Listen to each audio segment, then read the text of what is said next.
마태복음 28장 16절에서 20절 말씀을 통해서 항상 함께 있으리라 라는 제목으로 말씀을 드리겠습니다. 예수님은 아무에게든지 어디를 가시든지 꺼리낌이 없으셨던 예수님임을 우리는 복음서를 통해서 만나게 됩니다. 그 당시에 가장 권력이 있었던 바리새인 서기관에게도 예수님은 당신의 말씀을 하시잖아요. 외식하는 자들아, 해칠한 무덤 같으니 겉으로는 아름답게 보이나 그 안에는 죽은 사람의 뼈와 더러운 것이 가득하다고 큰 소리를 치십니다. 그들의 모습을 보고 그대로 너희가 잘못됐다라고 말씀하시는 그런 모습입니다. 이렇게 위험을 보시던 예수님이 너무도 나약한 모습으로 대제사장과 장로들이 파송한 큰 무리에 끌려가십니다. 그래서 세상의 모든 권력을 가지고 세상을 호롱할 것 같아서 제자들과 많은 사람이 따랐는데 어느 날 보니까 그 큰 무리에게 아무 힘도 없이 끌려가는 예수님을 보는 거예요. 근데 이들은 예수님을 끌고 가면서 조롱을 합니다. 우리 27장 27절에서 31절까지 한번 봐요. 그 앞에 앞장이니까 27장 27절에서 31절까지 우리 함께 봉독해 봐요. 27절입니다. 시작. 이에 총독의 군병들이 예수를 데리고 관정 안으로 들어가서 온 군대를 그에게 모으고 그의 옷을 벗기고 홍포를 입히며 가시관을 엮어 그 머리에 씌우고 갈대를 그 오른손에 들리고 그 앞에서 무릎을 꿇고 희롱하여 이르되 유대인의 왕이여 평안할지어다 하며 그에게 침 뱉고 갈대를 빼앗아 그의 머리를 치더라. 희롱을 다한 후 홍포를 벗기고 도로 그의 옷을 입혀 십자가에 못 박으려고 끌고 나가니라. 예수님을 붙들고 와서 정말 여러 가지 희롱을 하는 것입니다. 네가 유대인의 왕이야? 왕이면 왕복을 입어보고 갈대를 들려줬다는 건 왕을 상징하는 그 상징봉을 들려줬다는 거 아닙니까? 그러면서 유대인여 왕이여 평안할지어다 그러면서 그 갈대를 빼앗아서 머리를 치고 뺨을 치고 예수님 얼굴에 침을 뱉고 온갖 모욕을 다 하는 것입니다. 이런 예수님의 모습을 보고 함께 하던 끝까지 함께 하겠다던 그 큰소리 치던 제자들은 어디로 갔는지 보이지 않습니다. 먼 발치에 있던 베드로 역시 상황이 너무 무섭고 엄중해지니까 여종들 앞에서 주님을 부인하며 저주까지 하는 모습을 우리는 지난주에 마태복음을 읽으면서 봤습니다. 예수님은 대제사장들과 장로들에게도 은30에 팔아버린 제자도 있습니다. 이 제자는 견딜 수 없어 스스로 목숨을 끊는 그 죽음을 선택하는 모습도 우리는 봤습니다. 주님이 이 땅에 오신 이유는 우리를 구원하시기 위해서입니다. 주님이 십자가를 지시기 위해서 오신 것입니다. 주님은 묵묵히 그 사명을 감당하시기 위해서 십자가의 길을 걸어가시는 것입니다. 그래서 주님은 십자가에 달리셔요. 금요일 오전 9시에 달리셔서 오후 3시에 운명하십니다. 그러니까 6시간 동안 십자가에 달리셔서 운명하시는데 그때 십자가에서 7마디를 하시잖아요. 마지막 말씀이 뭐라고 하시냐면 엘리 엘리 라마 사박다니 나의 하나님 어찌하여 나를 버리셨나이까. 하나님이 자기를 버렸다고 느낄 수밖에 없는 고통의 시간을 보내고 계시다는 거예요. 이 7 마지막 말씀을 남기시고 예수님은 운명하십니다. 운명하시고 나니까 놀라운 일이 일어나는 것입니다. 초자연적인 형상이 일어나는 것입니다. 27장 51절 보세요. 51절에서 우리 54절까지 27장입니다. 51절에서 54절까지 우리 함께 봉독합니다. 시작. 이에 성소의 휘장이 위로부터 아래까지 찢어져 둘이 되고 땅이 진동하며 바위가 터지고 무덤들이 열리며 자던 성도의 몸이 많이 일어나되 예수의 부활 후에 그들이 무덤에서 나와서 거룩한 성에 들어가 많은 사람에게 보이니라. 백부장과 및 함께 예수를 지키던 자들이 지진과 그 일어난 일들을 보고 심히 두려워하여 이르되 이는 진실로 하나님의 아들이었도다 하더라. 아멘. 어떤 십자가에서 죽으시니까 어떤 일이 일어납니까? 성소의 휘장이 위에서부터 아래까지 찢어지는 거예요. 예루살렘의 성소와 지성소를 막았던 휘장이 위에서부터 아래까지 찢어지는 거예요. 그리고 무덤들이 열리며 자던 성도의 몸이 일어나는 것을 많은 무리가 보았어요. 알 수 없는 초자연적인 일이 이뤄지는 것입니다. 휘장이 찢어졌다는 것은 예수 그리스도의 구속의 사역으로 말미암아 하나님과 인간 사이에 놓였던 죄의 장벽이 사라지고 이제 그리스도 안에서 인간이 하나님께 자유롭게 나아갈 수 있는 길이 열렸다는 것을 상징하는 거예요. 죄로 인해서 하나님과 우리 사이가 막혀 있었단 말이에요. 근데 그 길을 열어주셨다는 거예요. 십자가의 죽으심으로 그 길이 열렸다는 거예요. 그래서 히브리서 9장 12절에는 뭐라고 말씀하시냐면 염소와 송아지의 피로 하지 아니하고 오직 자기의 피로 영원한 속죄를 이루사 단번에 성소에 들어가게 하셨느니라. 자기의 피로 속죄를 이루셔서 단번에 우리가 성소에 들어갈 수 있는 길을 예수님께서 십자가에서 열어주셨다는 거예요. 부활의 사건을 통해서는 주님의 구속 사역으로 더 이상 죽음의 권세가 성도들을 지배하지 못하며 장차 영원한 부활을 맞이할 것을 예표하는 사건이라는 거예요. 하나님 앞에 우리가 이렇게 나와서 하나님의 이름을 부르며 이렇게 하나님과 우리는 함께 예배를 드리잖아요. 이렇게 예배를 드릴 수 있는 길을 열어놓으셨다는 거예요. 옛날에는 제사장이 중간에서 하나님 앞에 꼭 제물을 가지고 기도를 했어야 했어요. 그런데 지금 우리가 직접 나와서 하나님 앞에 이렇게 예배를 드릴 수 있는 길을 십자가 상에서 이루어 주셨다는 거예요. 우리의 모든 죄, 인류의 모든 죄를 위해서 십자가를 지시는 그 예수님을 보면서 같이 갈 것이라고 얘기했던 제자들은 다 도망가 버립니다. 그 제자들 마음에는 예수님을 향한 다른 마음이 있었어요. 예수님이 걸어가시는 길과 다른 마음을 가지고 그들은 예수님이 아무리 십자가의 사건을 얘기해도 그들은 이해하지 못하는 다른 생각을 가지고 있었다는 것입니다. 그러니까 예루살렘을 향해 십자가를 지려고 예루살렘을 향해 가면서도 너희가 앞자리에 앉을 것이냐, 내가 예수님 좌측에 앉을 것이냐 우측에 앉을 것이냐 가지고 자리 싸움을 하는 제자들의 모습을 우리는 볼 수 있는 것입니다. 오늘 본문에 보니까 16절에 보니까 이렇게 부활하신 예수님이 갈릴리로 내가 갈 것이라고 그 제자들을 갈릴리로 초청하는 모습이에요. 16절에 보니까 11제자가 갈릴리에 가서 예수께서 지시하신 산에 이르러 예수를 배웠고 11제자가 그곳에 갔다는 거예요. 원칙으로는 예수님의 제자가 12명이잖아요. 근데 한 명은 가룟 유다는 이미 죽었어요. 가룟 유다는 너무 똑똑한 사람이었어요. 교만했어요. 자기의 생각이 확고한 사람이에요. 그러니까 이렇게 해서는 안 되겠구나. 별 볼 일 없는 예수를 내가 잘못 쫓아왔구나. 그러므로 인해서 대제사장에게 가서 은삼십에 예수를 판 거예요. 그리고 그는 되어지는 일을 보면서 자기의 잘못을 깨닫고 회개해야 하는데 회개의 길을 택하는 것이 아니라 스스로 죽음의 길을 선택하는 것을 볼 수 있어요. 많은 사람들이 그런 얘기를 해요. 가룟 유다가 없었으면 예수님이 어떻게 십자가를 지셨을 것이냐고. 그것은 인간의 생각이에요. 예수님은 가룟 유다를 통해서 끝까지 회개하고 돌아오라고 말씀하시는 것을 볼 수 있어요. 끝까지 그를 놓지 않으셔요. 돌아오라고 말씀하시는 거예요. 그런데 그는 자기의 생각이 너무도 확고했고 그 야망 때문에 예수님을 은삼십에 팔아버리는 거예요. 그래서 11제자만 갈릴리에 가는 거예요. 그리고 예수를 뵙습니다. 예수님이 기다리는 그곳에 예수님을 배웠고 얼마나 깜짝 놀랐겠어요. 경배하나? 경배했다는 것은 땅에 엎드려 하나님 앞에 예배드렸다는 거예요. 온 마음을 다해서 예배하는 모습을 얘기하는 거예요.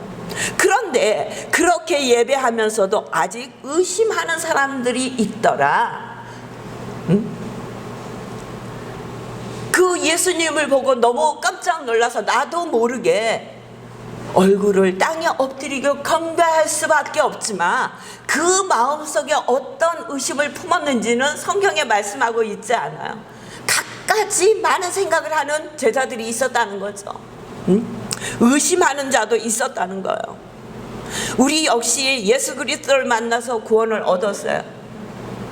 그런데 이 세상 살면서 어느 때는 예수님이 진짜 나와 함께 하시는 것 같아요. 너무너무 하나님의 은혜가 감사하고 그 주신 은혜에 너무 감사해서 우리는 어찌할 바를 모르지만 어느 순간에는 우리도 예수님을 의심할 때가 있잖아요. 정말 하나님이 내 기도는 들으시는 거야? 나와 함께 하시고 계시기는 하는 거야? 이렇게 의심할 때가 있다는 거예요. 예수의 제자들 중에도 부활하신 예수님을 만나고 경배하면서도 의심하는 자가 있더라. 당연한 거 아니겠어요? 우리가 이 땅에 살면서 많은 사건을 만나는 중에 예수님을 온전히 믿으면서도 우리 마음 한가운데 이런 마음이 들을 수도 있지만 그 마음을 품고 오래 있어서는 아니 된다는 것입니다. 그런데 이런 그 제자들에게 예수님이 그들에게 지상 명령을 주시는 거예요. 그러므로 너희는 가서 모든 민족을 제자로 삼아 아버지와 아들과 성령의 이름으로 세례를 베풀고 내가 너희에게 분부한 모든 것을 가르쳐 지키게 할지어다.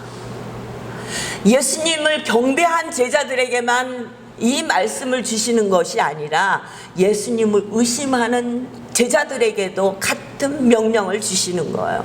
성경에 보면 가장 큰 세 개의 명령이 우리에게 주시는 것을 볼 수 있어요. 첫 번째는 하나님께서 천지를 창조하시고 창세기 1장 28절에 하나님이 그들에게 복을 주시며 하나님이 그들에게 이르시되 생육하고 번성하여 땅에 충만하라 땅을 정복하라 바다의 물고기와 하늘의 새와 땅에 움직이는 모든 생물을 다스리라.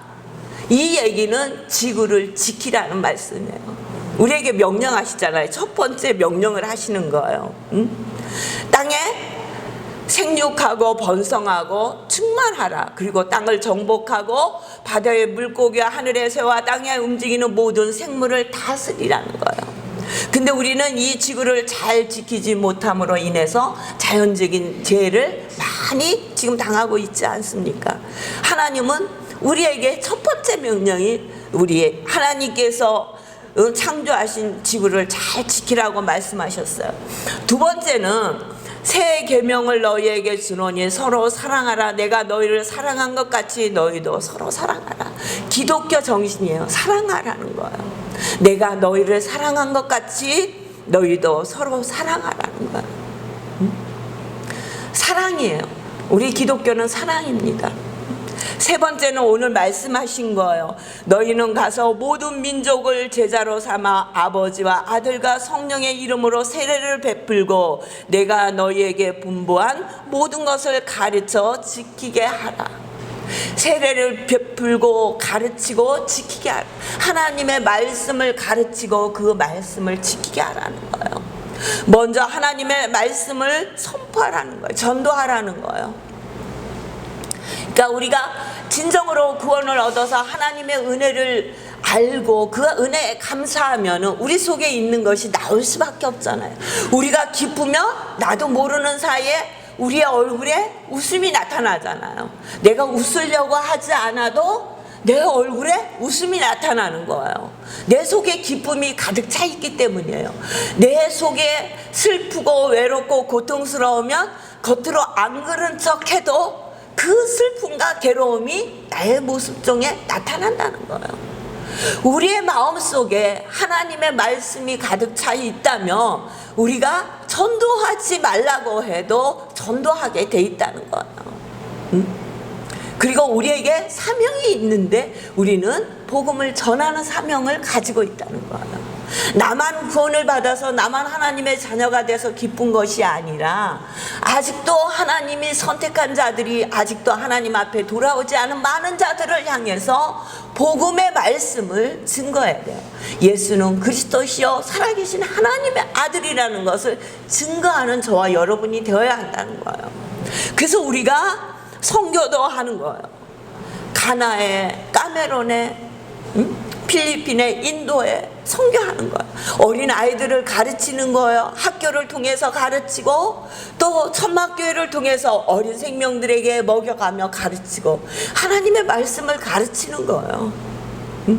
이 일을 하라고 하나님께, 주님께서 우리에게 명령해 주신 거예요. 응? 사도행전 1장 8절에 보면 오직 성령이 너희에게 임하시면 너희가 권능을 받고 예루살렘과 온 유다와 사마리아와 땅끝까지 이르러 내 증인이 되리라. 응? 지금 있는 자리뿐 아니라 내 이웃에 또 땅끝까지 이르러 하나님의 말씀을 전하는 증인이 되리라고 말씀하시는 것. 이렇게 말씀하신 주님께서는 십자가의 길을 마다하지 않으셨어요. 얼마나 그 길이 어렵고 힘들며 겟세마네 동산에서 땀방울이 핏방울이 되도록 기도하시잖아요. 예수님은 우리의 죄를 위하여 십자가에 지심으로, 그 십자가를 지심으로 우리를 구원하셨습니다. 그러나 십자가의 죽으심으로 끝난 것이 아니라 부활하심으로 승리의 십자가로 바꿔주셨어요. 십자가에서 죽으시고 끝난 것이 아니에요. 십자가에서 죽으시고 부활하심으로 그 십자가가 승리라는 것을 우리에게 알게 하시고 그 십자가의 승리를 우리에게 주셨다는 거예요. 그리고 우리에게 가장 놀라운 길을 열어주셨는데, 예수 그리스도를 믿음으로 구원을 받게 하시고 하나님의 자녀의 권세를 누리며 살 수 있도록 우리를 축복하셨다는 거예요. 그 은혜만으로도 너무 놀라운 일인데, 우리에게 오늘 뭐라고 말씀하시냐면 내가 세상 끝날까지 너희와 항상 함께 있을 것이라고 말씀하시는 거예요. 내가 너희를 홀로 두지 않을 것이라는 거예요. 내가 가면 또 다른 보혜사를 보낼 것이라고 말씀하셨잖아요. 요한복음에 보면은 그가 또 다른 보혜사를 너희에게 주사 영원토록 너희와 함께 있게 하리니 너희를 고아와 같이 버려두지 않을 것이라고 말씀하세요. 고아와 같이 버려두지 않을 것이래요. 하나님은 오늘도 저와 여러분과 함께 하십니다. 좋을 때만 함께 하시는 것이 아니에요. 성경에 보면, 여호수아서에도 보면 늘 하나님께서 여호수아에게 함께 하실 것이라고 말씀하세요. 모세가 죽고 그는 요단강 앞에서 이스라엘 민족들을 바라보며 그 민족을 인도해야 될 가장 큰 사역을 맡습니다. 너무도 힘들고 두려운 마음이 큰 거예요. 그러니까 하나님이 그에게 계속해서 말씀하십니다. 내가 내게 명령한 것이 아니냐. 강하고 담대하라. 두려워하지 말며 놀라지 말라. 내가 어디로 가든지 내 하나님 여호와가 너와 함께 할 것이니라. 두려워하지 말라는 거예요. 놀라지 말라는 거예요. 왜냐? 내가 어디로 가든지 내 하나님 여호와가 너와 함께 할 것이라. 여호수아에게 말씀하셨던 하나님이 오늘도 저와 여러분과 함께 하신다는 거예요. 우리는 어렵고 힘들고 고통스러울 때는 주님이 함께 하시는 것 같지 않아요? 나 혼자 있는 것 같아요. 아무도 없는 것 같아요. 너무 두려운 거예요. 너무 힘이 드는 거예요. 그러면 주님의 약속이 말씀이 있잖아요. 세상 끝날까지 너희와 항상 함께 있을 것이다. 너희와가 아니라 나와 함께 하실 것이라고 약속의 말씀이 있음에도 불구하고 너무 힘들고 어려울 때는 나 혼자 있는 것 같은 거예요. 하나님이 계시지 않는 것 같은 거예요. 우리는 발자국이라는 그 예화를 너무 잘 알잖아요. 그 모래가의 발자국. 한 사람이 자기의 인생을 돌아보니 모래가에 발자국이, 두 사람의 발자국이 있는 거예요. 어느 정도 오다 보니 한 사람의 발자국은 없어지고 한 사람의 발자국만 있는 거예요. 그리고 또 조금 지나니 두 사람의 발자국이 생기는 거예요. 그 한 사람의 발자국이 있는 자기의 인생 여정을 보니 그때 자기가 가장 힘들고 어렵고 고통스러울 때였던 거예요. 그가 기도하는 거예요.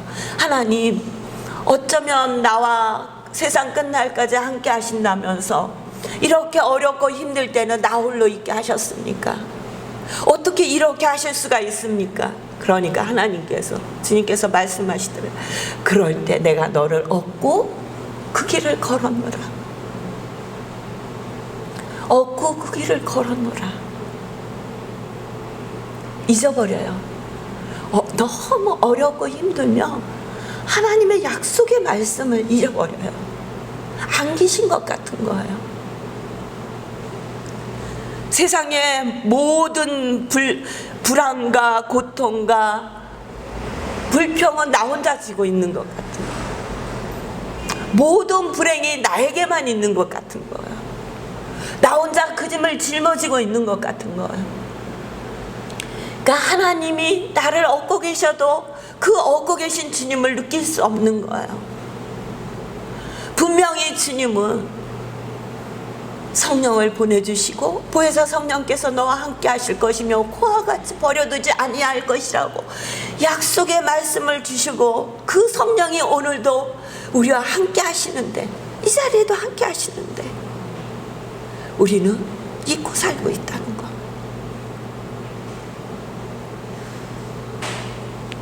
필요할 때만 그 성령님이 계시는 것 같고, 내가 진정으로 너무 힘들고 어렵고 고통스럽고 불행을 당해 어찌할 바를 모를 때는 그 성령님이 나를 떠난 것 같이 우리는 느끼고 있는 거예요. 그래서 우리의 믿음 생활이 힘들어지는 거예요. 가장 힘들 때 옆에 누구에게 말만 해도 살 것 같잖아요. 숨이 쉬어지잖아요. 누군가가 나를 위해 기도하고 있다는 믿음만 있어도 숨이 쉬어지잖아요. 근데 기도하는 것뿐만 아니라 나와 함께 하셔서 그 고통을 나를 얻고 당하시는 주님이 그 자리에도 함께 계시는데 우리는 그걸 느끼지 못하고 있다는 거예요. 왜? 하나님의 말씀을 믿지 않기 때문이에요. 하나님의 말씀을 잊고 살기 때문이에요. 그러니까 주님은 여호사에게도 내가 내게 명령한 것이 아니냐, 강하고 담대하라, 두려워하지 말며 놀라지 말라, 내가 어디로 가든지 내 하나님 여호와가 너와 함께 하느니라. 5절에서 말씀하신 그 말씀을 또 9절에서 반복해서 말씀하시는 거예요. 내가 너와 함께 할 거야. 어디를 가든지 무엇을 하든지. 응? 무섭지? 두려워하지 마. 세상 살아가는 일이 만만치 않을 때 너무 많잖아요. 두려워질 때 너무 많이 있잖아요. 그럴 때 오늘 이 20절 말씀, 내가 세상 끝날까지 너희와 항상 함께 있으리라. 그 말씀을 기억하시길 주의 이름으로 축원합니다. 여호사에게 함께 하셨던 하나님, 하나님의 일을 감당하던 많은 선지자들과 함께 하셨던 하나님, 오늘도 우리에게 말씀을 통해서 세상 끝날까지 내가 너희와 함께 할 것이라고 약속하시는 하나님이 오늘도 저와 여러분과 함께 하십니다.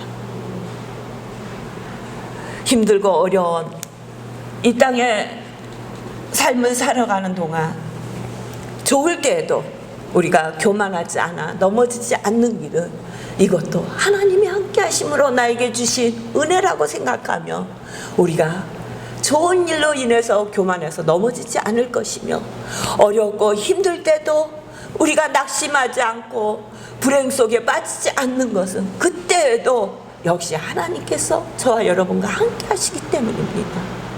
늘 주님과 함께 하셔서 이 땅을 살면서 날마다 주님을 찬양하며 사시는 저와 여러분이 되시길 주의 이름으로 축원합니다.